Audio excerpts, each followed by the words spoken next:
Canada's foreign aid program is under attack. Many Canadians feel their tax dollars are being wasted. The people are saying as much of this money lands in Swiss bank accounts, there's common sense instead cut spending. Of mismanagement, especially in the area of foreign aid. Do you think any of this makes sense to the people? Where does it end? Should our government money be spent on third world development? Are you willing to put your opinions to test on camera? If chosen, you could be We one thought of it was four time subjects ordinary for a people television investigated the documentary. issue for themselves. Simply tell us what third world development means to you. We launched a national All your media expenses will be campaign paid for to by find 4 Canadians skeptical about foreign aid and willing to travel to the third world. The response was overwhelming. More than 2,000 people answered our ads. We chose 4 of them to travel halfway around the world to examine firsthand a number of Canadian development projects. I'm a capitalist. I believe in working hard, and I don't think we should be depending on other people to help us in this world. The Lord helps those who help themselves. Do we have a right to go in there and tell them how to help their lives? Because maybe we're not helping them. Anne Wall, Collingwood, Ontario. Anne recently retired from running a successful Toronto real estate company. Her views on foreign aid echo the feelings of many Canadians. I believe that charity begins at home. And maybe we should be cleaning up our own problems here with poverty and people that don't want to work. Where does charity start first? Does it start with these people in the countries? And that doesn't mean that they don't need it. I'm sure that they do. But a lot of Newfoundlanders need it too now. And Canadians on a whole need it.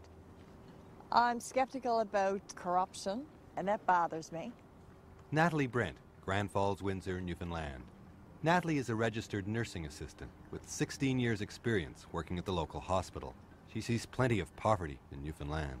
How can they find money for that and not money for people in their own countries who are facing very difficult times at the moment?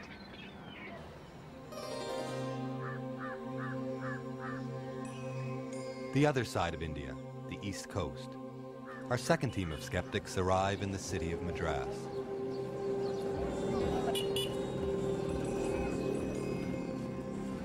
Anne Wall and Natalie Brent are full of excitement and trepidation. They're quickly thrust into the clutter and stench of Madras. Believe that? People actually live there? I don't know why on earth they would live there. It's unbelievable. Oh my God, the stench. Oh my, oh That they could stand to be beside it, but I know. that's all they know. They've never lived anywhere else. You want to see this water. The slums of Madras are home to 2 million people. Without adequate sanitation or safe drinking water, many are plagued by illness and disease. Stay in the dark. Now, they have no hydro here. They were telling you about this well which the Egyptians dug known as Yes? They've been using this for drinking also all along. Really? See how they got sick. Oh, yeah. It's just groundwater. Natural. Oh my, I just can't get it out of my head. When I see it, I don't know how they live. It's surprising that people actually survive. Look at my home now, and I don't think Newfoundlanders know what poverty is now. Now that I've been here and I've seen this. Hello. Anne and Natalie are here to visit a women's shelter funded by a small Canadian development agency, World Accord. It's run by Rupa Kumar. How long have you been married? 7 months. Now he has left me. Hundreds of women come here each year in fear for their lives. You can talk to him, but he'll tell you exactly what you want to hear. He'll say we're happy, but when we're alone, he'll threaten to pour acid down my throat. Women in India have been thought of as being an object, someone's property. The wife's family pays a man to take over their daughter. You hear this, but until you're here and you see it, that you really realize how bad it is. Janita was suicidal when she arrived at the shelter. He beat me with an umbrella until I was bleeding. He grabbed my wrist and dragged me as he looked for something heavier to beat me with. When he reached to pick up a garden hoe, I broke free. I ran to the neighbors. They saw that I was bleeding and took me to the hospital. I could have killed him when he was on drugs. I could have poured kerosene on him and started a fire. If my children saw this, it would affect them forever, and I wouldn't have been here for them. That's when I decided that after 10 years, my suffering had to end.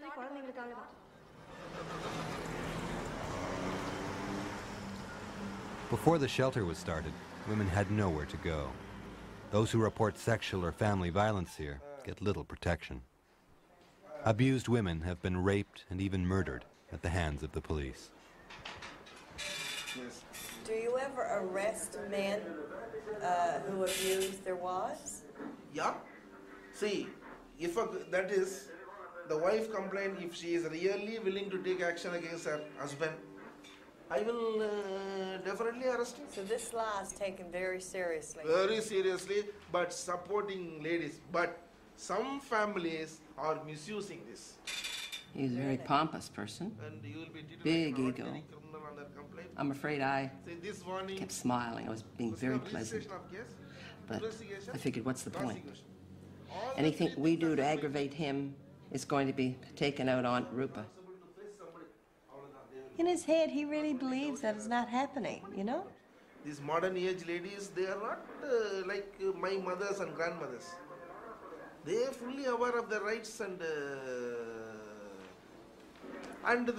once she dies, they know that police will be harsh on the husband. They make all false complaints.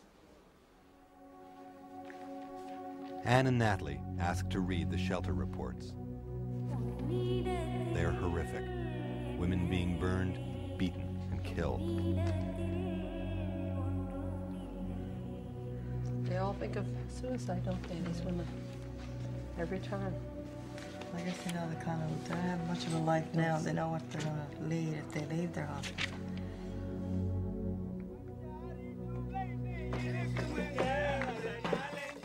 Changing such deep-rooted beliefs is a long struggle. Rupa and her community workers believe that one effective tool is street theater.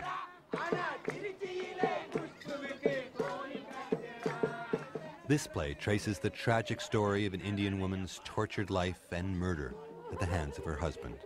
It was absolutely fascinating to watch. From the time that a mother gets pregnant till she delivers, you know, it's the big fear of, if I have a girl, am I going to abort this girl? Because girls are not wanted in this culture.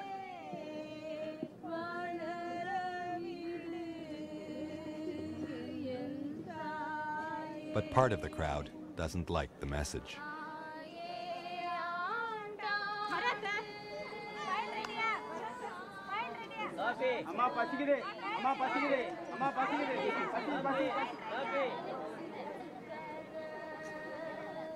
And it ends there where she dies because she's burnt to death.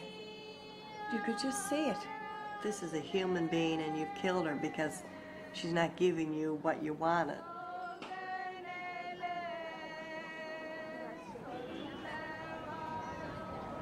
That night, Natalie and Anne are taken to the secret location of the women's shelter.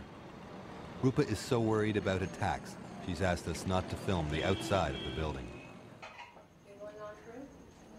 If I were being abused by my husband and my family, the first thing, they would get me out of there and do everything, you know, they could to support you.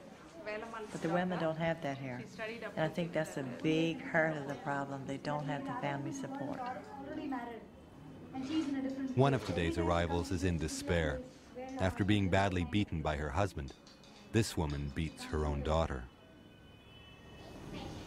She says he was like an animal sexually. He would abuse her very badly, like even after the third day after her delivery. Really?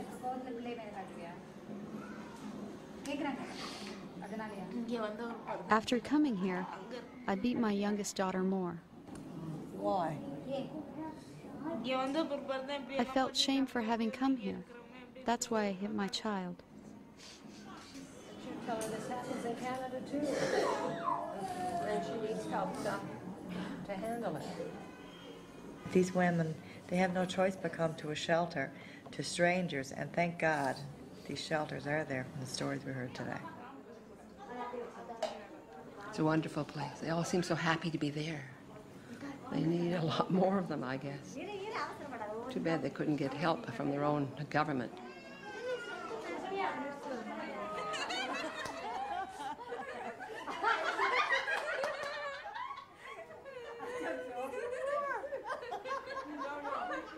You're not allowed to do that, are you?